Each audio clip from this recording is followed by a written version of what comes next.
Alright, so this is my uh, original PlayStation.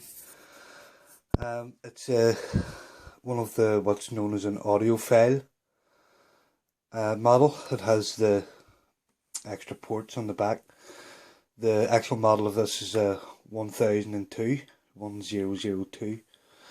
Um, I'll show you around the back of it here. As you can see, it's stripped out at the minute. So this PlayStation, I've had this PlayStation for years, and it's chipped, and the the thing had went quite yellow or off colour. So a few years back I decided to spray it red, and it turned out really nice, but it's been stored in boxes for a few years now, and it has acquired quite a few scrapes and marks around on the yellow or on the red paint. So what I'm going to do here is I'm actually going to rub this all down, and I'm going to spray it matte black. So it'll sort of look like a net rose when it's finished. Probably won't be able to do anything with the labelling. I'll put my PlayStation sticker just back on, but the rest of it will just be matte black. So that's the plan. There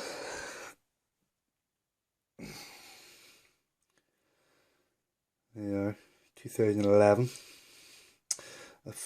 Reminds me, I think I actually took the chip that was in this, I think I took out of another PlayStation and put into this. If I remember right, at the same time as I painted it. So I will update a few stages as I'm going through this and show you the finished product. I must apologise for the light.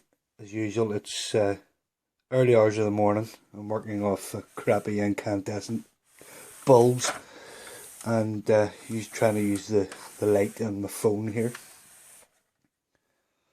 Okay, so I've got a bit done here. I have sanded it all down and primered the top part.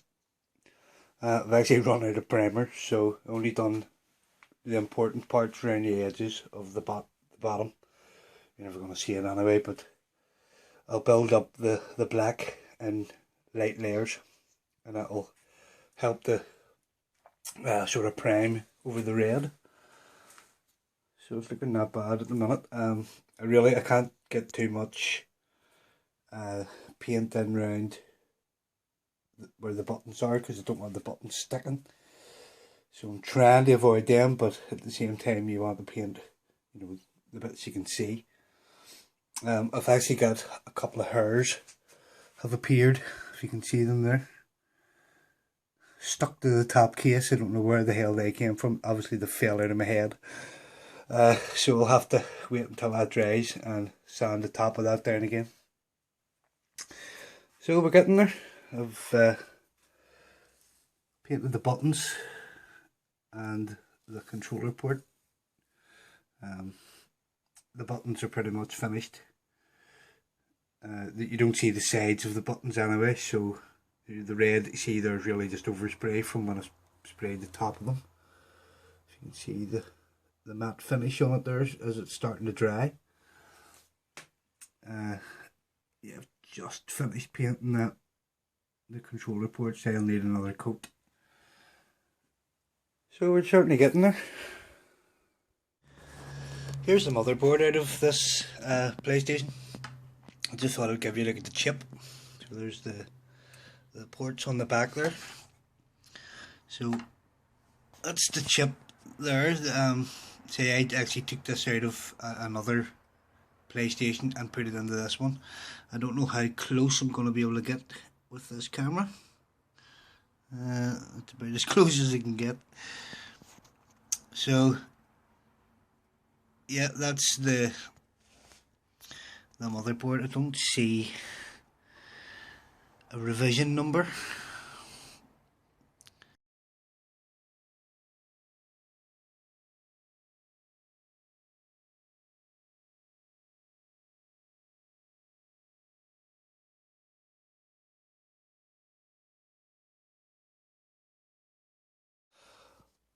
Alright folks, it's the following evening now and I've got a good base coat of paint on. If you can see here, the tin of paint spat on me a couple of times. There's one there as well. So you can't actually feel it. So I'm hoping just another coat of paint will cover those up. You sort of feel that one, so I might need to rub it down a little bit with sandpaper before I put the final coat on. The bottom's finished, and the ports are finished,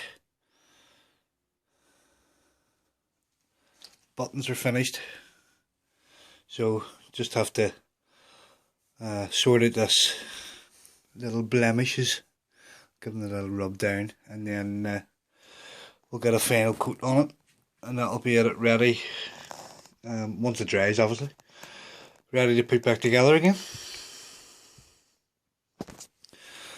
I'll see if I can get the door open for you here.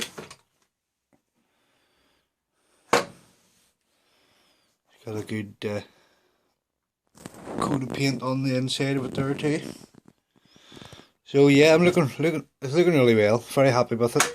If we can get these couple of little spots out and get a nice sort of even finish on it, I'll be well happy with it. Alright, so the PlayStation has its final coat of paint, and it's sitting in front of the fire, getting a bit of heat in it and curing the paint. So decided I would do a controller to match. So I'm going to use one of these original, excuse the black paint on my thumb. Yeah, I'm going to use one of these original controllers without joysticks. Seeing as it's basically the first model, the first PAL model PlayStation, I thought I would do the first model joypad to match.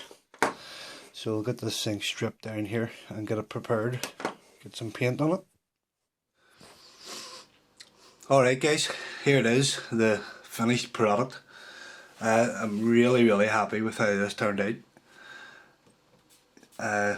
Yeah, but took me about 2 days to do this, pretty much non-stop.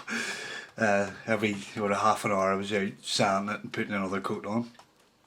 So what I did to try and make it a bit more hard wearing, every few coats I would heat the paint up and try and bake it, you know, to make it hard. So I use a butane blowtorch, and obviously don't put the flame right on the plastic, so I'm holding it back a bit, so just the heat, and I just waft it back and forward like that and gently heat the whole thing up. So I don't know how hard wearing the paint will be. It hasn't scraped off so far. I've been playing on Tomb Raider on this all day actually, so yeah, it may wear off on the buttons or whatever, but I can always, you know, redo it. Total cost for this was £3. That's how much the tin of black paint cost. It's just automotive car paint that I bought at the local auto shop. Just a generic tin of matte black. So yeah, really happy with how this turned out. I actually have swapped the laser. I found an article online about the lasers in the first PlayStations. I think the code on it was ASM, it's like 440 ASM or something. But they're actually the same laser that's in the very latest of the smaller PS1 consoles.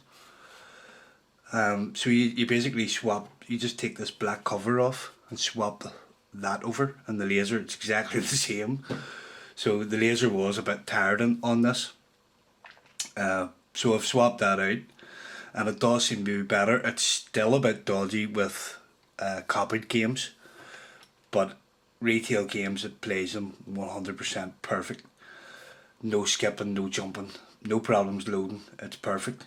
But the majority of the copied games I have are A, either 20 years old, or B, they're copied on cheap crap discs and need to invest in some decent media.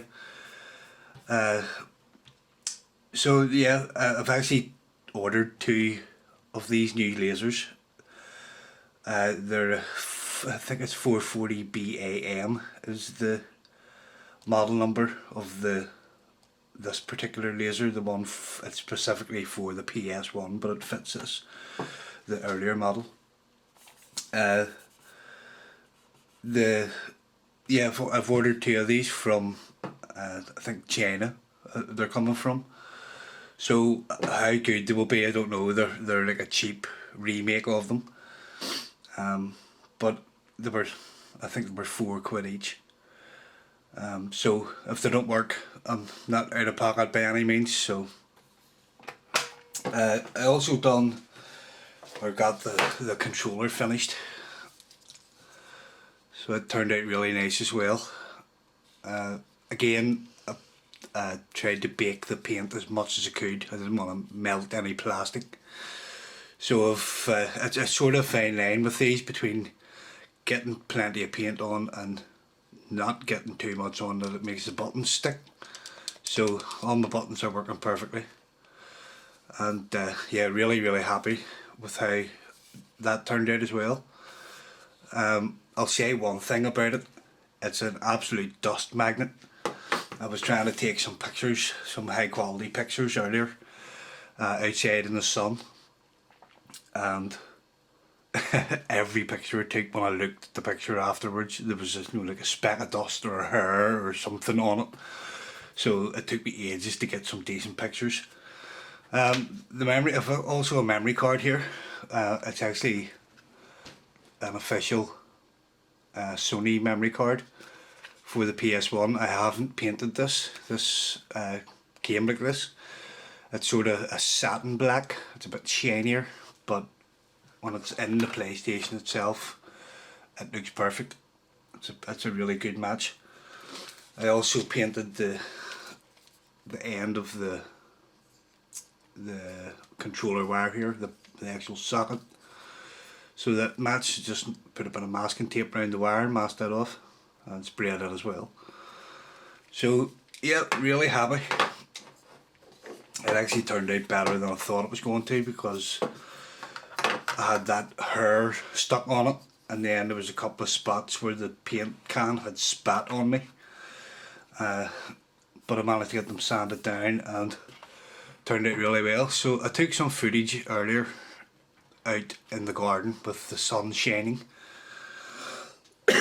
Excuse me. So I'll play that over the top here, and you can see it hopefully in a bit more detail and in really good light. So that's it. I hope you enjoyed this sort of video about doing this. It wasn't really a tutorial by any means.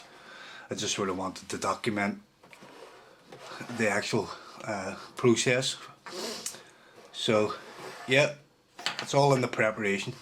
You know, when you're painting something, paint doesn't hide an awful lot, so you will need to, you know, make sure it's smooth before you get your paint on. I've also purple LED in this. I'll show you that now. I put that in that when I painted it red. I put the purple LED in, so it looks really well now against the black. I was considering changing it to a blue LED, but I think I'm just going to stick with the purple because it's really nice. So there you are, guys. That's it. Finished product. Hope you enjoyed watching. Please, as always, leave a comment. Give the video a thumbs up. Thanks for watching. Bye for now.